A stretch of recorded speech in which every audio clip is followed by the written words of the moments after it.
देवी अन्नपूर्णा की व्रत कथा प्रारंभ।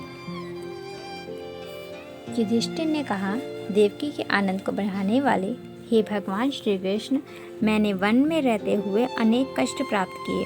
हे केशव, भोगों की बात तो दूर रही, मुझे आहार के लिए भी अनेक कष्ट उठाने पड़े।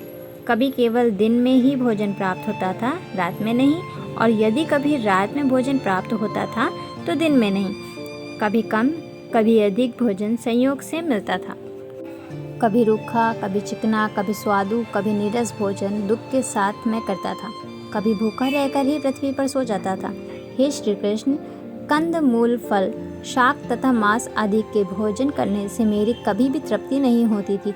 मैं सदैव ही भूख प्यास की ज्वाला में जला जाता था। श्री कृष्ण, दुष्टों ने मेरा राज्य छीन लिया। भाइयों से मुझे अलग रहना पड़ा। मेरे साथ गांडीवधारी अर्जुन तथा भीमसेन को भी यह दुख सहना पड़ रहा है। हे श्री कृष्ण, यह दुख मेरे किन पापों के कारण हो रहा है और किस कर्म को करने से मनुष्य को सुख प्राप्त होता है? हे श्री कृष्ण, जिस कर्म के करने से मनुष्य दरिद्र नहीं होता, किस कर्म से बंधुओं से वियोग नहीं होता, किस कर्म से किसी से बैर नहीं, और किस कर्म को करने से मनुष्य दीन नहीं होता? हे केशव, उन कर्मों को आप मुझसे कहिए। भगवान श्री कृष्ण ने कहा, हे युधिष्ठिर, एक समय पिता की आज्ञा से श्री राम राज्य को छोड़कर जानकी और लक्ष्मण के साथ दंडक वन में निवास करते थे। एक दिन जंगल में आहार खोजते हुए श्री लक्ष्मण को जब कुछ भी नहीं मिला और सायंकाल तक समय हो गया, तो वे निराश होकर लौटे और श्री रामचंद्र को प्रणाम किया। वे चुपचाप दुखी हो रोते हुए श्री राम के सामने पृथ्वी पर बैठ गए। तब श्री राम ने अत्यंत मधुर वचनों से उन्हें कहा, हे भाई, संताप मत करो। संसार में सभी लोगों को अपने किए हुए कर्म का ही फल भोगना पड़ता है। मनुष्य पूर्व जन्म में जो देता है वही उसे अगले जन्म में प्राप्त होता है। हे महाबाहो, जिन लोगों ने पूर्व जन्म में अनेक प्रकार के रसयुक्त भक्ष्य भोज आदि पदार्थों को दिया है, वे ही भविष्य में अनेक प्रकार के उत्तम भोगों को प्राप्त करते हैं। हे भाई, जिन लोगों ने कभी किसी भी वस्तु का दान नहीं किया, वे हम लोगों की तरह दुखी ही रहते हैं। हे भाई, देखो, पृथ्वी में अन्न भरा पड़ा है, फिर भी हम लोग भूखे मर रहे हैं। यह हम लोगों के कर्मों का दोष है। हे लक्ष्मण, निश्चित ही हम लोगों ने ब्राह्मणों को भोजन से तृप्त नहीं किया है, इसलिए हे महामते, यह सब अपने कर्मों का भोग है। ऐसा समझकर तुम चिंता छोड़ दो।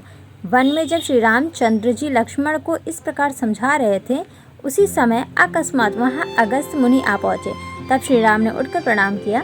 श्री राम से सत्कृत होकर जब अगस्त जी सुखपूर्वक बैठ गए, तब श्री राम ने उनसे यही बात पूछी जो तुम मुझसे पूछ रहे हो। अगस्त जी ने श्री राम से कहा, हे श्री राम, भगवान शंकर को प्रसन्न करने वाली वाराणसी नाम की नगरी है, जहाँ निवास करने से मनुष्य अपराधर अर्थात आर पार से रहित संसार समुद्र से पार हो जाता है। उस नगरी में देवदत्त तथा धनंजय नामक दो ब्राह्मण थे, जिनमें देवदत्त तो अत्यंत धनी था तथा धनंजय दरिद्र होने से बड़ा ही दुखी था।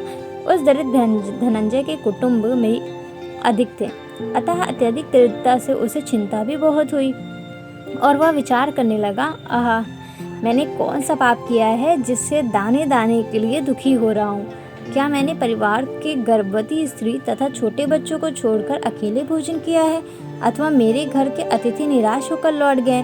क्या मैंने अन्न की उपेक्षा की है, अथवा श्रद्धा पूर्वक मैंने अन्न का दान नहीं किया है, अथवा अन्न प्राप्त होने पर भी मैंने उसका निंदा की है, या क्रोध से उसे मैंने फेंक दिया है, अथवा अपने पास अधिक अन्न प्राप्त होने पर मैंने महंगी में बेचने के लिए दुर्भिक्ष पड़ने की इच्छा की है, अथवा क्या मैंने गली में पड़े हुए अन्न की उपेक्षा की है, या किसी के द्वारा अन्न दिए जाने पर मैंने उस अन्न का त्याग कर दिया है, अथवा श्राद्ध में निमंत्रित होने पर मैंने धन के गर्व से नहीं गया हूँ, या फिर देवता और पितरों को अर्पित किए बिना ही मैंने भोजन किया है, अथवा कुल देवता तथा यज्ञादि कार्यों में मैंने किसी कुलीन स्त्री की निंदा की है, अथवा क्या मेरे घर में भोजन कराने वाले सदैव भूखे ही रह जाते थे, अथवा क्या मैंने अतिथि के आने पर अच्छे अन्न रहते हुए भी बुरे अन्न का भोजन कराया है, अथवा पितरों के श्राद्ध दिन आने पर मैंने बहाना खोजकर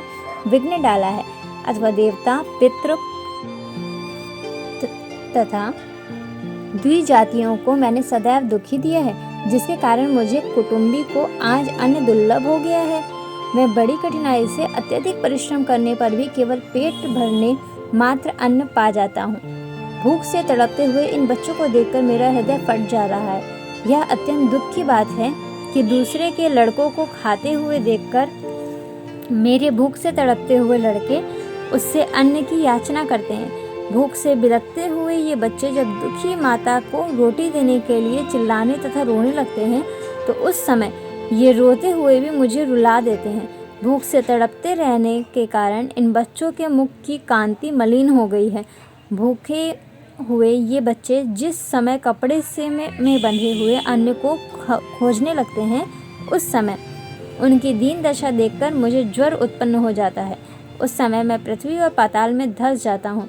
उस समय मुझे पता चलता है कि हाय, यह दरिद्रता मुझे किसी पाप के कारण ही मिली है।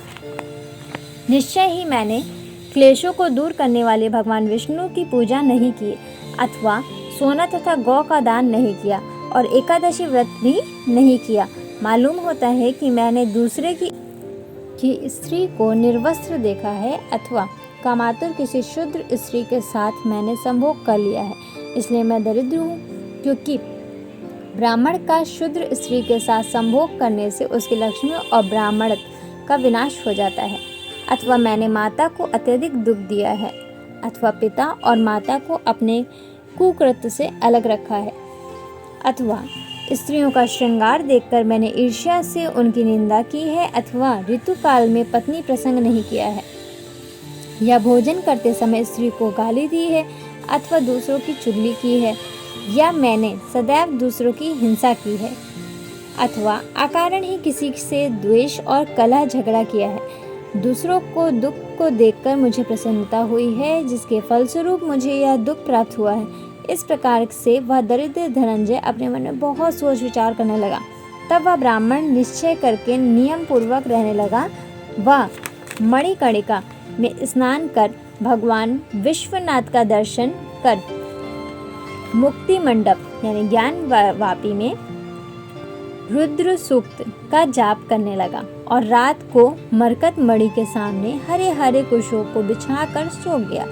अपनी दरिद्रता का ध्यान कर भगवान शंकर तथा पार्वती का स्मरण करता हुआ नियम पूर्वक सो गया। उस समय उसे स्वप्न में एक जटाधारी ब्राह्मण का दर्शन हुआ। वह ब्राह्मण स्वप्न में उस धनंजय से कहने लगा, हे धनंजय, पहले कांचीपुरी के राजा का शत्रुमर्दन नामक एक पुत्र था। उसका अत्यंत विश्वास पात्र हेरम्ब नामक मित्र था। वह शत्रुमर्दन राजकुमार कदाचित हेरम्ब के साथ मृगया के लिए गया। वह राजकुमार अपनी सेना के साथ सुअर, भैंसे, हिरन और खरगोश आदि का वध अत्यंत पराक्रम के साथ करने लगा। उसी समय पर्वत के समान विशालकाय एक सुअर दिखाई पड़ा।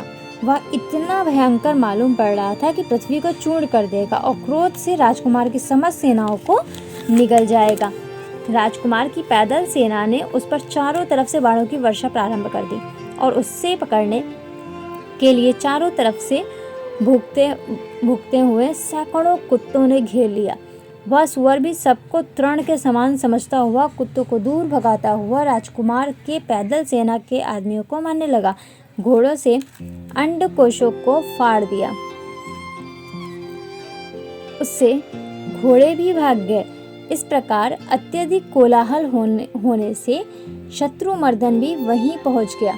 उसे शत्रुमर्दन ने अपने बाणों से तीक्ष्णता पूर्वक प्रहार किया। सुअर ने राजकुमार के बाणों की अपेक्षा कर राजा के घोड़े की ओर धावा किया। राजकुमार का घोड़ा उस सुअर को आते देखकर भागा। तब सामने आते हुए सुअर को देखकर राजकुमार ने पुनः अपने तीखे बाणों से उस सुअर को मारा। राजकुमार के बाणों से आहत वह सुअर भी भागा और राजकुमार भी अपनी तलवार को संभालकर उस सुअर के पीछे दौड़ा। उस राजकुमार के पीछे घोड़ा न रहने से कोई भी पैदल चलने वाली सेना ना जा सकी। केवल हेरम्ब ही उसके पीछे पीछे गया, क्योंकि उसका घोड़ा राजकुमार के घोड़े के समान था। शत्रुमर्दन ने सैकड़ों योजन दूर जाकर उस सुअर को मार डाला और घोड़े से उतरकर जीना ढील कर उसे जो ही हवा खिलाने लगा, उसी समय हेरम्ब भी वहां पहुंच गया और घोड़े से उतरकर दोनों घोड़ों को हवा खिलाया। पश्चात भूख तथा प्यास से घबराए हुए उन वीरों ने भी थोड़ा विश्राम किया।